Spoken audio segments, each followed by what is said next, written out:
He's calling them brothers. These would be ones who are already believers. So to then back up and address salvation would be, it would make no sense in the letter to address salvation if they already have it. Have you read Romans recently? Written to the church at Rome, to the saints at Rome, and the whole thing's about what they already have. So, it's hard to believe that someone in theological education actually just sat in front of a webcam and said, well, you're not going to talk to believers about salvation because they already have salvation. I think what they may be struggling... Look, this text for the anti-lordship guys is Jesus' prayers for the oneness people. They don't have a meaningful explanation. There's no way around it. It's done. They can't do it. So I think what he's trying to say is, and there's an element of truth here, James is not writing about soteriology in the sense of the initial understanding of what justification is or any of those things. He's writing wisdom literature to the church, very much based in, for example, numerous people have pointed out the parallels to the Sermon on the Mount and things like that. Extremely practical, in your face, great preaching, but it is for the congregation, and it is to leave no stone unturned in rooting out hypocrisy and partiality and all the rest of that type of stuff. But you don't do that without a common commitment to the same gospel. It's already there. That's rather important. Okay. Dive in then to chapter 2. We've got audience, we've got context. What is the issue, the main issue that makes this such a difficult passage? Well, it's Augustine, to be blunt, because we read it through his eyes. And I'll just... I don't recall, but in the thousands of pages that I read as background for the chapter in The God Who Justifies on this subject, on James 2, I don't remember Augustine. That was a long time ago, so maybe I missed something, but I don't remember anyone basing anything on Augustine. So to give to Augustine the kind of position that Wilson seems to want to give to him and then claim to be the greatest living expert on the subject tells you a lot. Now, it is interesting that prior to the program, I just quickly noted that John Chrysostom, who is cited as a counter witness to Augustine on certain issues by Wilson, said in regards to James chapter 2, even if somebody believes rightly in the Father and the Son, as well as in the Holy Spirit, if he does not lead the right kind of life, his faith will not benefit him at all as far as his salvation is concerned. For although Jesus says this is eternal life, to know you, the only true God, we must not think that merely uttering the words is enough to save us, for our life and behavior must be pure as well. Now, I would not put it the way that Chrysostom did, in light of what happened after Chrysostom and the continuing development of sacramentalism and everything that came along with that. Why not look at him? He's a contemporary with Augustine. Was he somehow contaminated by Augustine? Does that make sense? I think my question makes sense? Oh yeah. Okay. So if you go to 2:12 and start there, most people start with 14. Well, wait a minute. The whole thing, 14 through 26, it's a sandwich. If you look at 2:12 and 13, and then you look at 3:1, you find the context. So speak and so do as those who will be judged by the law of liberty. So these are Christians being judged by the law of liberty. For judgment is without mercy to the one who shown no mercy. Mercy triumphs over judgment. He's clearly talking about judgment, and it's judgment of the Christian. We believe that's at the Bema, Christ's judgment seat, because we're all going to stand there to be judged for the works we've done, whether good or bad, according to Paul in 2 Corinthians 5:10. So you look at 3:1. What does 3:1 say? Well, my brethren, let not many of you become teachers. Why? Knowing that we will receive a stricter judgment. So interestingly, James includes himself. Now, if the apostle didn't make it to heaven, we're all in trouble, And so I don't think that's the context. The context is him as a Christian standing before God to be judged by his works, as well as all Christians. So if you understand that context, and it's about Christian judgment, not whether you're going to heaven or hell, all of a sudden it opens up the passage and you start getting what James is really trying to say. Yeah. So here is the entire theory that is being put forth, is that what James chapter 2 is actually talking about is judgment of works before the bema seat, the mercy seat of Christ, referred to by Paul elsewhere. And that this is not a discussion of a difference between a said faith and a actual living faith. They have to do this because, again, their theology, all faith is saving faith. If there is any faith at all, it's saving faith. This is what they think sola fide is. That's never what the Reformers defined as sola fide, of course. But that's what they think sola fide is. And by the way, there was possibly one Reformed guy that went way out into the ozone layer that said some similar things once, but I won't get into that right now. It's highly inconsistent. Anyway, and so this is all just about judgment of works, not about the actual nature of faith, which, of course, as we just walked through James 2, is what we saw it was actually about. There's no reference here to the bema seat. There's nothing like that. And this is talking about being able to differentiate between people who have, and by the way, the showing, Dixon in 2:18, is in this life. It's not eschatological. It's not down the road. It's in this life. It's right now. And that's very, very key to the whole issue. But this is the theory. The theory is we can make all this go away by saying that all that's being discussed here is the eventual judgment of works, which is interesting because that's the works are never said to be judged in James chapter 2.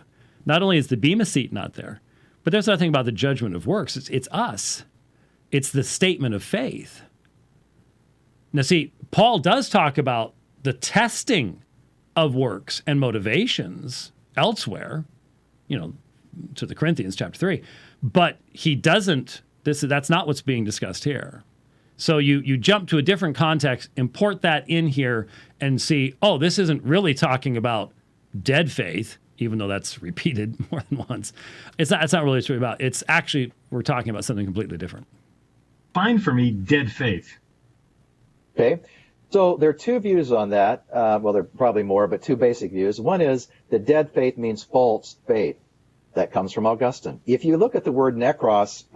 I would love to see how this comes from Augustine, because I just quoted Chrysostom, and I think Chrysostom expressed exactly that concept, didn't he? Didn't he say, we must not think that merely uttering the words is enough to save us? Isn't that what he's talking about? Something tells me I could probably find some stuff before that, too. So, all bad stuff evidently comes from Augustine. Everything was great before then. Everything was wonderful. And if you actually read much, if you read The Shepherd of Hermas, if you read Epistle Barnabas, you realize things were not all that good from the start, depending on who you were reading. But yeah, it's all Augustine's fault. And I would love to know. I'm looking forward to this article. The verb anywhere in the New Testament, or even the Old Testament, if you go back in the Septuagint, you can't find it means false. Every time it means dead. Right. If you look at this is a point that doesn't mean anything. In the context of James chapter 2, someone is saying, I have faith. James says it's a dead faith without works. Therefore, can that faith save him? And his answer is no. It can't. Now, that's against their theology. So now they're off beating a dead horse in the field about what doesn't mean false faith. It means dead faith. Well, dead faith can't save either. And the only reason you're using false is over against, in verse 18, a true faith that can demonstrate its reality by how it lives in this life. So false is not meant as a substitute for dead. It's just in the contrast of a living. So if you want to use living and dead, true and false are simply the same categories. You're not proving anything. Abraham, when it talks about his body being dead or Sarah's womb being dead, it wasn't actually false. He didn't have, and I do this to my students. I say, the false in Christ will rise first. I mean, what's wrong? If that's what he does to his students, I feel sorry for his students. I hope that the students can see. Did you just cough again? I'm allergies. Oh, sure. Don't you realize there are no allergies anymore? There's no flu. There's no pneumonia. All diseases have been cured by COVID-19.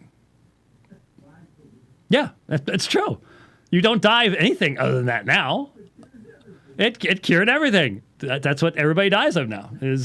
So if you don't have allergies, that's just early onset COVID. It's true. I mean, look at the numbers. Everybody's dying of COVID now. Nobody dies of anything else. That's why we're all running around virtue signaling. Okay, all right. I'm sorry. It's not my fault he coughed. I didn't make him cough. I didn't do that. For this picture. So it means if you go to Abraham and Sarah, it means it's useless. I mean, it's not working properly. And that's much different than false. Now, it's not working properly is not the same thing as dead. I mean, are we seriously going to suggest that if you look at a corpse, that an appropriate observation is it's not working properly? No, it's dead. There's a difference. And that's the difference that this group denies. This group is literally going to say, you don't want to have a dead faith? Then pump it up. Get it work. Do good works. I've told the story many times before. I was department fellow in anatomy and physiology under Dr. James Witherspoon at Grand Canyon University. I just saw an article. I don't know how I tracked this. Oh, I was looking for something about somebody else and came across this article, and there was Dr. Witherspoon. I was so excited to see him again. Wonderful guy. Spent a lot of time with him. He was writing one of his textbooks at a time, and he hired me to do proofreading with him, and so it was a lot of fun. But I was a department fellow in anatomy and physiology, and so I demonstrated the cadavers. We got cadavers in the spring of 1985. I graduated in 85. So that was the time when I was his department fellow. And so we had not cold storage cadavers, chemical storage cadavers. We had something called phenol. Still can smell it to this day. And I would do the Quincy thing. And nobody in this audience hardly anymore remembers the Quincy thing. You have to be really old to remember the Quincy thing. But the Quincy thing, Quincy was the medical examiner in L.A. It was a TV program about him. What was that, Jack Klugman? Jack Klugman played Quincy. And he would pull the sheet back from these dead bodies, and these young cops and like that would all just pass out from what he was doing. Well, I got to do that for real, mainly with high school students. Never lost one, but I had a few that ended up on the other side of the room. But I would demonstrate the cadavers. And I've told the story many times that with Willie, and those are their real names, Willie and Clara. With Willie, you could literally we had cut his ribs, so you could take his chest off to see, the lungs, the heart. By the way, Willie smoked his entire life. Anywhere you cut in his lungs was pitch black. And you could point to the spot on his heart where he blew up and died. Just keep that in mind when you're thinking about that kind of stuff. Anyway, here's the point. I could do anything I wanted to that cadaver, and I could not pump it up. It ain't getting off that slab ever again. It's dead. And dead bodies don't pump themselves up with good works. Not possible. Not possible. But that's what you're going to get out of these guys. It's pretty amazing. So not working properly. Isn't that great? There you go. Just a couple more quotes here. We'll get through this. And visual? Oh, absolutely, Marcus. If you look at the last verse of that chapter, for as the body without the spirit is dead, so faith without works is dead also.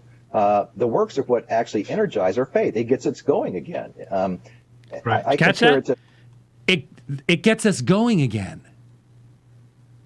You can get a dead faith going again. So it's not dead. See, these guys cannot deal with James 2. They always have to engage in face-planting eisegesis. Face-planting eisegesis to try to get around James chapter 2. Because it doesn't teach what they teach. So you need works to get it going again. That sounds like a once living faith that's still alive, and you just need to resuscitate it in some way, but it's dead. That's the whole point. It's dead. And in your fire analogy, I compare it to, I mean, a medical doctor, corpses. I mean, let's look at this. If you're walking along and you find a dead body there, I mean, you see a corpse, you don't think, oh, this is a false body. No. It used to be alive. I mean, this isn't a fake body. It was alive, and now it's dead. So with that analogy, I think it's a little graphic, but yeah, bear with me. That's what he's trying to say. Yes, your faith has to be energized by works. It needs to come alive, just as you said with the fire. Your faith has to be energized by works. It has to come alive.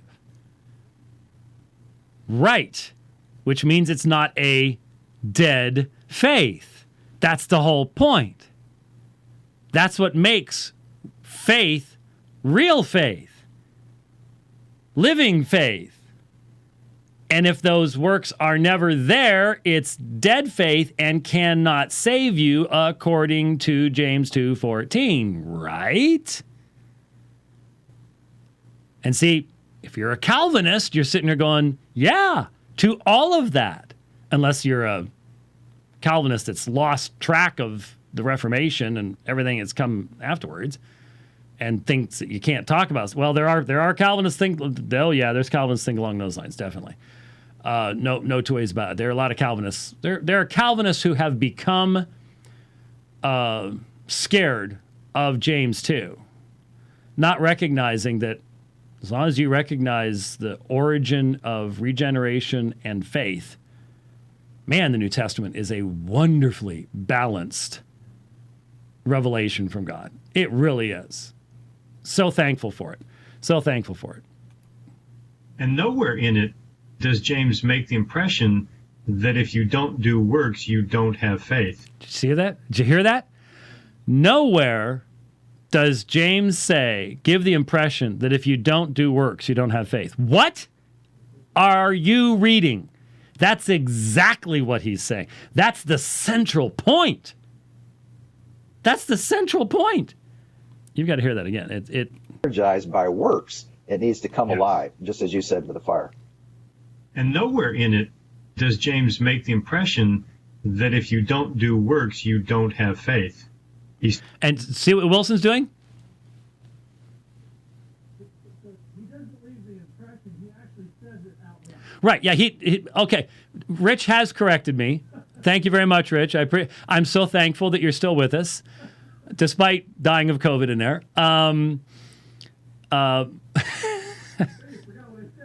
Yes, I did. He said what he said. He doesn't give the impression. He actually stated it straight up front. He didn't leave it to impressions. He actually said it. If you don't have works, you don't have faith. He said it straight out. And these guys sitting there going, yeah, it never said that. Never said that. And you're just left going, oh, okay, all right. This is extremely useful for the demonstration of how powerful tradition is. It may be a new tradition. It may be a tradition that has no foundation in history or anything like that. But it's a strong tradition. It really, really is. Isn't that amazing? Okay, two more quotes.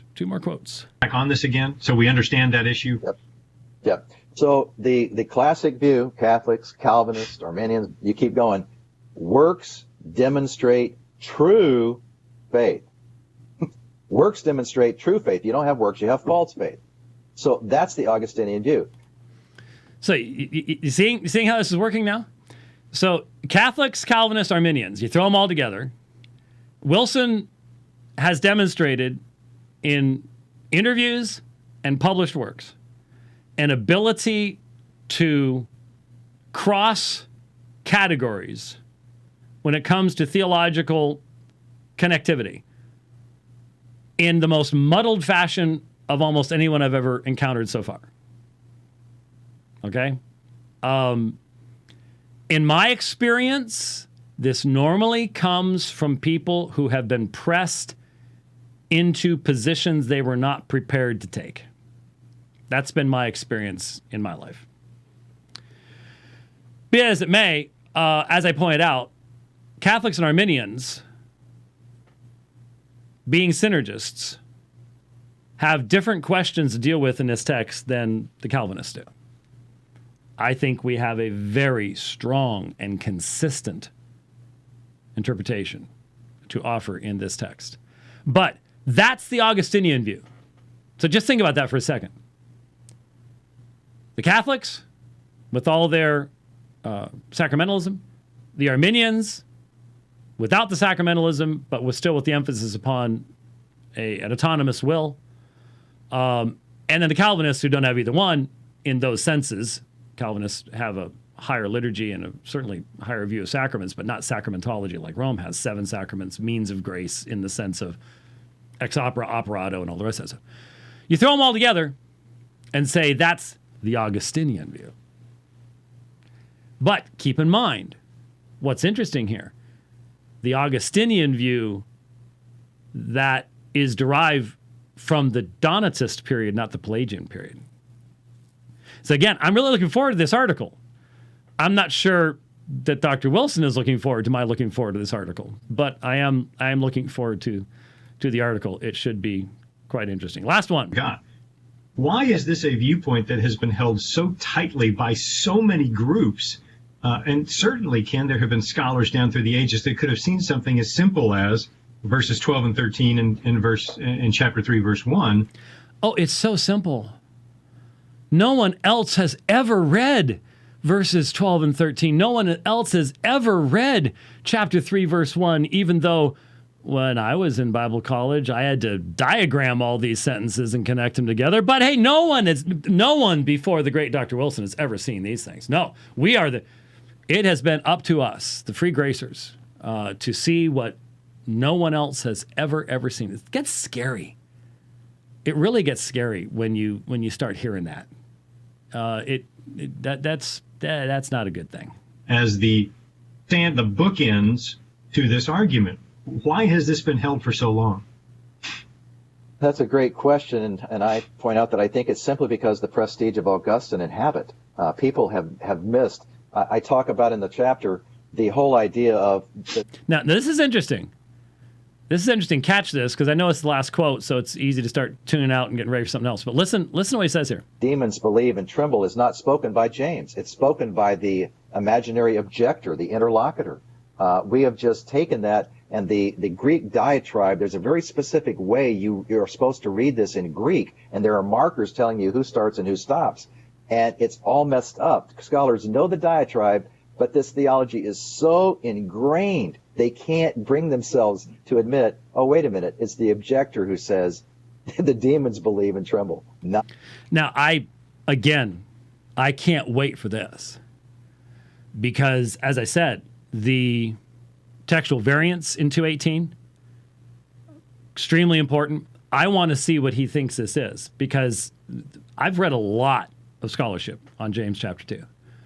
I'm going to be interested in seeing how widely he's read in that same scholarship, but I'm really looking forward to seeing what kind of argumentation he's going to be able to provide, especially in light of, in fact, what I'll be really interested in, I just thought of this, is I want to look at 218 in the ECM, because that is out. The CBGM data is available. So I will definitely be pulling that in once this article is available. That'll be interesting. The author of James. So wow, there it goes. Wow. And I point that out, and the editors agreed. They said, we don't know how we missed this. So did you catch that? This is about his article. He says, and the editors agreed, we don't know how we missed that. Now remember, in the interview, this is the guy saying, yeah, nobody else has ever read Augustine in chronological order. I think he actually believes this. That's what's frightening. Because people have done that for a long time. that's just absurd to think that you're the first one to have ever done this. But still, wow, we've never seen that. You're the most brilliant scholar to walk the planet. Okay. He really honestly thinks that he has discovered something that no one else has ever seen. So I'm looking forward to this article. This is going to be this. You know, when you find something that no one else has ever known before, that's important. That's good. So yeah, there you go.